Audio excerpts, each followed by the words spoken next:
Good morning dear student. एक बार फिर से एमएलएस क्लासेस में आप लोगों का आपवियों का विविध प्रश्नावली को लेकर के, ठीक है।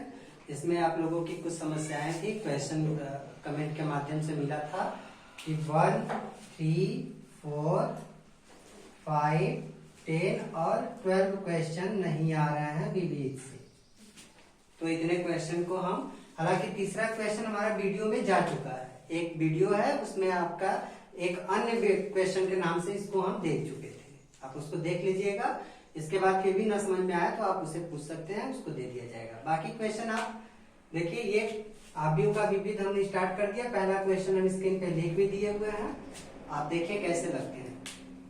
चलिए मान लीजिए कि ए कोई आपवियों दिया है हो तो 0, 1, 0, 0 हो तो दिखाइए कि समीकरण n belongs to capital N के लिए ai प्लस बी ए के power n is equal to an I plus n an minus 1 b a, जहां I कोटि 2 का तत्समक अवयव है। ये आपको n बिलोंग्स टू n, ये देख के आप लोग समझ पा रहे होंगे कि आप लोगों को एक चैप्टर पढ़ाया गया था कि एक कोई दिया हुआ n कैपिटल N के अवयव हो सकते हैं, अर्थात ये कौन चैप्टर था, गणितीय आगमन का सिद्धांत। उसमें आप लोगों ने पढ़ लिया था कि इस क्वेश्चन को जब प्रूव करके दिखाना होता था n belongs to capital N, तो उसमें 3 स्टेप लगाते थे। Step first n is equal to 1, step second n is equal to k, और स्टेप थर्ड लगाते थे n is equal to k plus 1।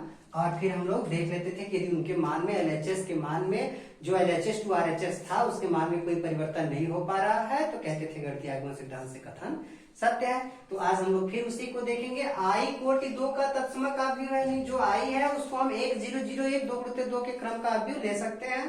A का मान दिया हुआ है 0, 1, 0, 0, तो क्या ये दोनों एक दूसरे के इक्वल है, ये दिखाना है। चलिए हम इसको गणितीय आगमन सिद्धांत से सिद्ध करते हैं। ai प्लस बी ए के power n is equal to an I b a. चलिए स्टेप फर्स्ट लगाते हैं। ठीक उसी तरीके से n इज इक्वल टू 1 रखने पर, जैसे हम लोग गणितीय आगमन सिद्धांत पढ़े हैं, तो क्या आया, ai प्लस बी ए के पावर n के जहां जहां n है वहां पे क्या रखेंगे, 1।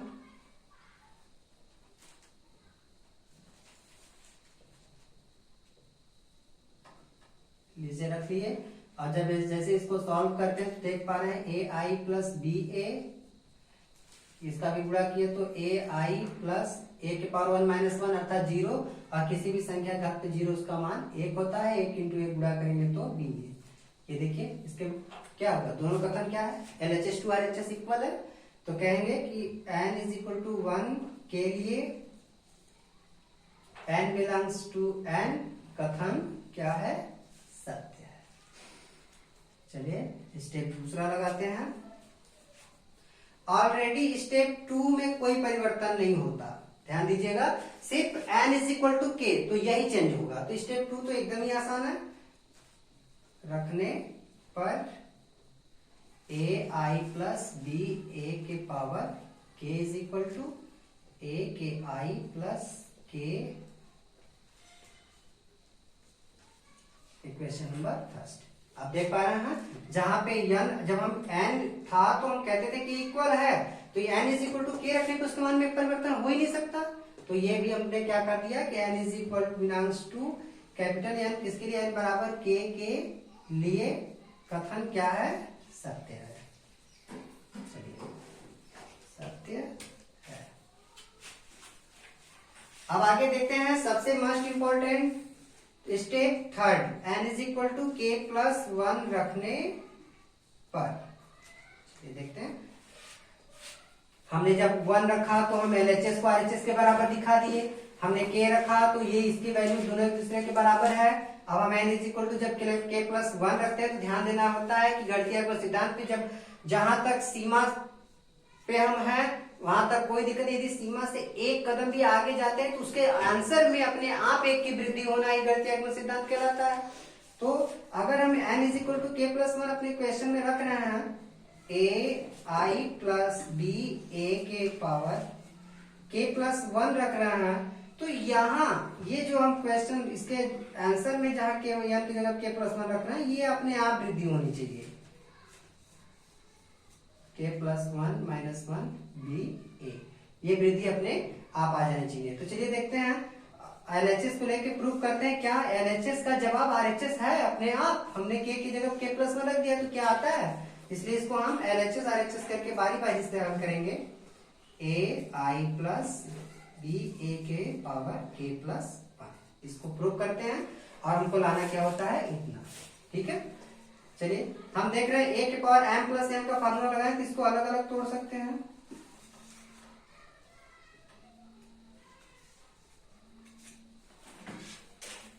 ठीक है, अब ध्यान दीजिएगा, ये इसको इस तरीके से तोड़ दिया। अब हम देख पा रहे हैं समीकरण एक से क्या देख पा रहे हैं कि ए आई प्लस बी ए के पावर के इज इक्वल टू इतना।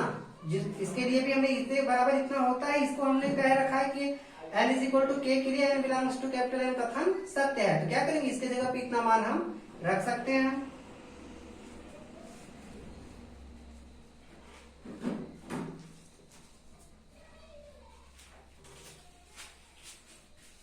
इस तरीके से अब फिर दो ब्रैकेटों को आपस में खोल देंगे। ठीक है, दोनों ब्रैकेट को आपस में खोल देंगे। देखिए जगह की समस्या है, आप सभी लोग इसको भली भांति स्टेप बाय स्टेप नोट कर लीजिए, और यदि लिखने में कोई समस्या हो पा रही हो, अगर लेट हो रहा हो तो आप इसको स्क्रीनशॉट ले लीजिए ताकि वीडियो कम से कम समय में हम आगे दे सकें। ठीक है, हम आगे की स्टेप इसके आगे हम इसको मिटा करके लिखते हैं। क्वेश्चन को भी हटा दे रहा है, क्वेश्चन में भी कोई क्वेश्चन आप लोगों ने भली भांति पढ़ लिया। अब गुणा करना जानते हैं दो ब्रैकेटों का,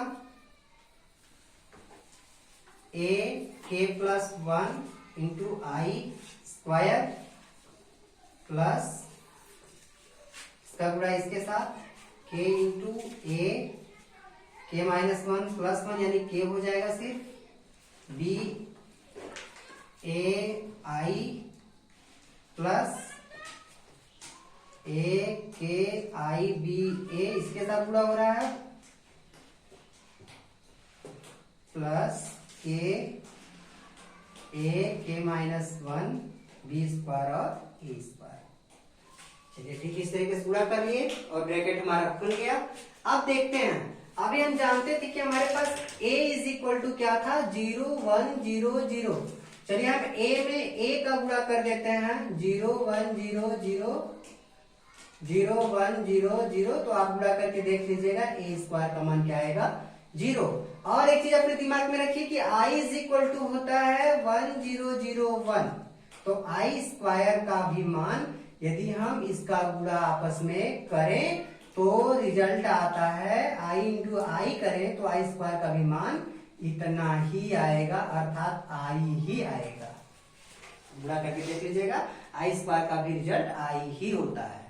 तो कहने का मतलब अपने क्वेश्चन में हम देखें, जहां a के प्लस वन है वहां i स्क्वायर की जगह पे क्या लिख सकते हैं, केवल i प्लस k इंटू ए की पावर k। और एक चीज ध्यान से देखिएगा, अभी हम लोग व्युत्क्रम आव्यूह में पढ़ रहे थे कि आई ए इज इक्वल टू क्या लिखते हैं, a। तो यहां से देखिए k इंटू ए की पावर k और b को बाहर कर ले, ए आई ए एक ही बात है। और इसके जगह पे हम क्या लिख सकते हैं, a प्लस यहां से भी b को बाहर कर ले तो आई ए की जगह पे क्या लिख सकते हैं, इसके आधार पे a। और a स्क्वायर की वैल्यू क्या लिख सकते हैं यहां इसके आधार पे, 0। ठीक है, अब a के प्लस वन आई प्लस, यहां देखिए a की पावर k बी ए इतना, ये दोनों कॉमन ले लें तो अंदर आएगा ब्रैकेट में k प्लस वन इस तरीके से, और इसका 0 के साथ गुणा कर देंगे पूरा तो ये हो जाएगा 0। किसको हम हल कर रहे हैं, LHS को हल कर रहे हैं, बी ए के पावर k प्लस वन को हल कर रहे थे और आया कितना, a के प्लस वन। देखिए अपने आप आ गया k plus one, I plus k plus one a। इस k को लिख सकते हैं k plus one minus one b a, इस तरीके से लिख सकते हैं। तो देख पा रहे हैं कि LHS बराबर है RHS के, अर्थात n is equal to k plus 1 के लिए n belongs to capital N गणितीय आगमन सिद्धांत से गणितीय आगमन सिद्धांत से कथन सत्य है, सत्य है। तो इस तरीके से आप लोगों का पहला क्वेश्चन कंप्लीट होता है। अब आगे तीसरा क्वेश्चन हम पिछले वीडियो में दे चुके हैं, आप उसको भली भांति वीडियो को देख लीजिएगा दोबारा। और फिर चलते हैं हम इसके चौथे क्वेश्चन की तरफ, ठीक है। चलिए आपका चौथा क्वेश्चन देखते हैं। यदि A तथा B सममित आव्यूह है तो सिद्ध कीजिए कि AB माइनस BA एक विषम सममित आव्यूह है। ध्यान दीजिएगा क्या क्वेश्चन कह रहा है, इसमें कुछ महत्वपूर्ण फार्मूला आप इसको ध्यान में रखिएगा। देखिए A माइनस B ये दो कोई संख्या है, दो अलग अलग आव्यूह हैं, इन दोनों का होल डैश जो होता है वो A dash minus B dash के इक्वल होता है, इतनी बात याद रखिएगा। दूसरा, यदि इन दोनों का दो आव्यूहों का गुणनफल का होल डैश दिया हो तो यह इक्वल होता है। यहां से देखिए हम क्या लिखने जा रहे हैं, AB लिखे हैं हम, तो जब इसको होल डैश से बाहर निकालते हैं तो B पहले आता है, B डैश और फिर बाद में आता है A डैश। ध्यान दीजिएगा इतनी बात को और इसको दिमाग में रखिएगा, फिर हम अपने क्वेश्चन को लगाते हैं। चलिए देखते हैं एक चीज, यहाँ A B को पलट दिए हैं, B को पहले A को बाद में डैश लगा के लिखे हैं, ये दिमाग में रखने जरूरी। ऐसा नहीं कि आप A डैश B डैश लिख देंगे जैसे वैसे, नहीं, हम जैसे लिखे हैं आपको दिमाग में रखना है, कुछ बात है जो कि इसको ऐसा लिखा गया है। आगे चलते हैं। देखिए जैसे आपका क्वेश्चन कह रहा है A तथा B सममित आव्यूह है, हम इस क्वेश्चन को हल करते हो सममित और विसम्मित के फार्मूले को एक बार अपने दिमाग में बैठा लें कि आखिर में सममित है क्या, विषम सममित क्या है। तो सममित क्या होता था, यदि कोई आव्यूह हमारा A दिया रहता था तो ये यदि सममित होता था तो A का A डैश उसी A के बराबर हो जाता था, और यदि यही विषम सममित होता था तब इसका A डैश उसके माइनस A के बराबर होता था। पिछले वीडियो में हमने सममित और विषम सममित को भाली भांति देख लिए हैं। चलिए उसी प्रकार यदि हमारा क्वेश्चन कह रहा है कि यदि A तथा B सममित आव्यूह है, यदि A तथा B सममित आव्यूह है तब हम जानते हैं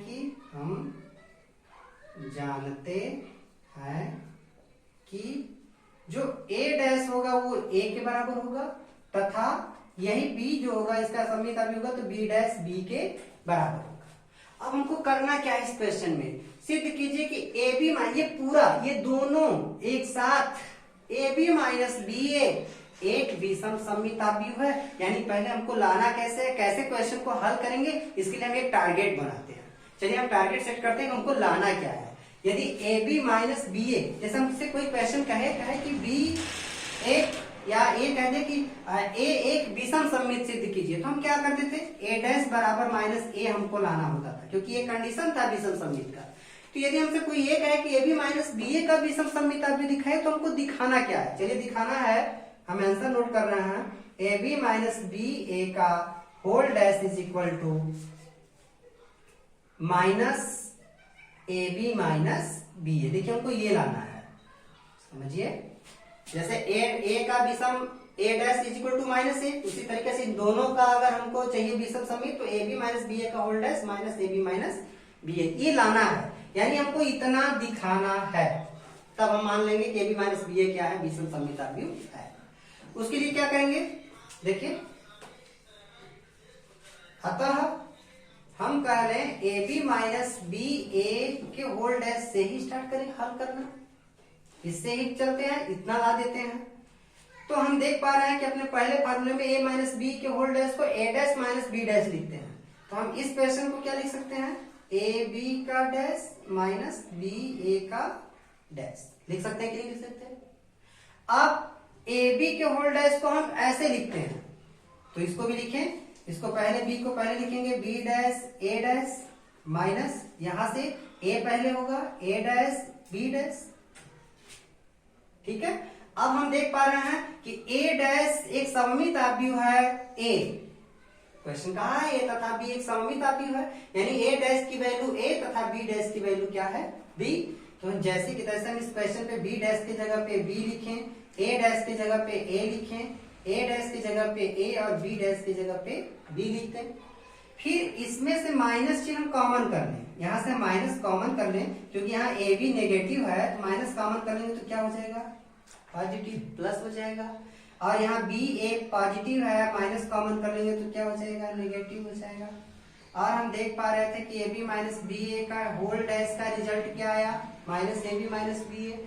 और हम कहते हैं कि यदि ऐसा हो जाता है तो क्या कहेंगे, इसको कहेंगे कि ए बी माइनस बी ए एक विषम सममित आव्यूह है, विषम सममित आव्यूह है, ये कहेंगे। तो जो हमको प्रूव करना था देखिए कितना आसानी से आ गया, और आप भी इसको क्वेश्चन को भली भांति समझ लीजिए। अब हम लोग चलते हैं अगले 5वें क्वेश्चन की तरफ। ये 5वां क्वेश्चन, सिद्ध कीजिए कि आव्यूह बी डैश ए बी, ये दो संख्याएं हैं अलग, ए बी एक और बी डैश अलग, बी डैश ए बी सममित अथवा विषम सममित है, ये सिद्ध करना है।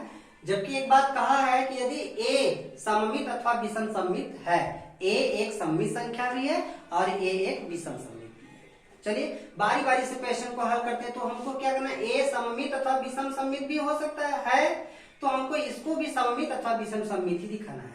तो सममित को सममित के साथ, विषम सममित को विषम सममित के साथ, कंडीशन अलग अलग करके क्वेश्चन को हल करते हैं।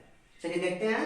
जैसे माना हल करना है कि जब ए एक सममित आव्यूह है, ए क्या है पहले, एक सममित आव्यूह है, सममित आव्यूह है, तब देखिए ए डैश इज इक्वल टू क्या होगा ए, आप समझ पा रहे होंगे, ए एक सममित आव्यूह है तब ए डैश इज इक्वल टू क्या होगा ए। अब आपको सिद्ध करना है कि जब बी डैश ए बी एक सममित आव्यूह होगा तो आपको लाना क्या है, आपको आंसर मिल गया होगा। जैसे जब ए एक सममित आव्यूह है तो ए डैश इज इक्वल टू ए। और यहीं पे एक समझने वाली बात कि यदि हम ये कहें कि बी डैश ए बी एक सममित आव्यूह है, सममित आव्यूह है, तो इस कंडीशन के आधार पे आप क्या कहते हैं, ए डैश जैसे ए कहते हैं तो आप भी कहेंगे बी डैश ए बी का whole dash is equal to B dash, आपको लाना क्या है, बी डैश ए बी ही लाना है, ये लाना है आपको। ये पूरे को अगर ए मान ले, A dash is equal to ए, तो आप देखिए बी डैश यानी हम x is equal to B dash A B मान लें, और इसी का हमको सममित निकालना है, तो क्या कहेंगे x dash is equal to x, तो यही लाना है आपको। तो आपको ये पता चल चुका है कितने इज इक्वल टू इतना हमको लाना है, कब, जब ये सममित होगा तब। तो जब ये लाना है देखिए कैसे लाएंगे, अतः बी डैश कंडीशन में से यहीं से चुरा लेंगे, बी डैश ए बी का होल डैश, और फिर नियम लगाएंगे पिछले अभी क्वेश्चन नंबर 4 में देख पा रहे थे कि जैसे ए बी के होल डैश को लिखना होता है तो बी डैश पहले लिखते हैं और ए डैश बाद में लिखते हैं, ऐसा भी चौथा क्वेश्चन में देखे हैं। तो इसमें देखेंगे ए बी पूरे बी डैश ए बी का होल डैश है, तो इसमें ए बी पहले लिखा जाएगा, ए बी का डैश इंटू बी डैश का डैश, डबल डैश, ये डैश पहले से और ए डैश ये दे रहा है। और आप समझिएगा जब किसी आव्यूह का एक बार परिवर्त आव्यूह निकालते हैं, बी डैश जैसे ए का ए डैश निकाल लिए, फिर उसका दोबारा परिवर्त निकालते हैं ना तो पहले में पहुंच जाते हैं। जैसे अगर ए का हम ए डैश करें फिर इसका होल डैश करें तो इसका रिजल्ट ए वाई आ जाता है, a dash a is equal to a, समझिएगा। उसी तरीके से आप देखिए ए बी का होल डैश फिर इसी फार्मूले से क्या हो जाएगा, b dash A dash A B का होल डैश बी डैश ए डैश, और बी डैश का डैश यानी बी डैश का whole dash is equal to b. हम बताए ए डैश का whole dash is equal to ए, तो बी डैश का whole dash is equal to B, यहाँ पर रख देंगे बी। अब हम बी डैश को किनारे कर दें और एक साथ लिखें ए डैश बी, कोई मान में परिवर्तन नहीं होगा। और हम जानते हैं B dash A dash is equal to a. क्यों? क्योंकि ए एक सममित आव्यूह है, तो ए डैश की वैल्यू क्या जानते हैं? ए। तो यहाँ रख दिए हम ए, और ये बी पहले से है, ए बी। तो देखिए क्या आया, बी डैश ए बी के whole dash is equal to कितना आ गया? बी डैश ए बी। जबकि हम जानते थे कि बी डैश ए बी का whole dash is equal to B dash A b आ जाता है, तो बी डैश ए बी एक सममित आव्यूह है। तो हम प्रूव कर दिए कि बी डैश ए बी का whole dash is equal to B dash A b आ गया अर्थात बी डैश ए बी का एक सममित आव्यूह है। नेक्स्ट, इसी पे अभी तो हमने इसको सममित सिद्ध किया। अब कह रहा है क्वेश्चन ए एक विषम सममित है, तो आप बी डैश ए बी को विषम सममित आव्यूह सिद्ध कीजिए। ठीक इसी का विलोम क्वेश्चन कैसे, चलिए इसी का आगे देख लेते हैं। जब बी डैश ए बी, यहीं से, जब बी डैश ए बी एक विषम सममित आव्यूह है, तब आपको क्या लाना है? हम इसी क्वेश्चन को थोड़ा सा बनाएंगे क्योंकि जगह हमारे पास कम है। तो क्या करेंगे, देखिएगा ध्यान से। ए एक सममित नहीं, अब क्या है? विषम सममित आव्यूह, विषम सममित आव्यूह है। तो आप क्या जानते हैं? ए डैश इज इक्वल, अरे बी की बात हो रही है ना, अच्छा ए की बात हो रही है। ए एक विषम सममित आव्यूह, तो ए डैश इज इक्वल टू आपको क्या लाना है? माइनस ए। और यदि बी डैश ए बी एक विषम सममित आव्यूह है, तो आपको क्या लाना है? माइनस बी डैश ए बी। सब कुछ वही रहेगा, माइनस लग जाएगा, कंडीशन एकदम वही है। चलिए हम बोलाते हैं बी डैश ए बी का whole dash is equal to A B का डैश बी डैश ए डैश, सही लिखे हैं। बी डैश ए डैश, इसको खोले तो इतना आया, समझ लिए हैं। अब बी डैश ए डैश बी यहाँ लिख दिए। अब देखिएगा थोड़ा सा चेंज होने वाला है, यहाँ से बी डैश और ए डैश का मान क्या रखेंगे? माइनस ए, यहाँ पे रख देंगे माइनस ए बी। समझ पा रहे हैं? ऐसे माइनस को बाहर कर ले तो बी डैश ए बी का whole dash is equal to क्या आ जाएगा? माइनस बी डैश ए बी। लीजिए ये भी आपका प्रूफ हो गया था। बी डैश ए बी एक विषम सममित आव्यूह है।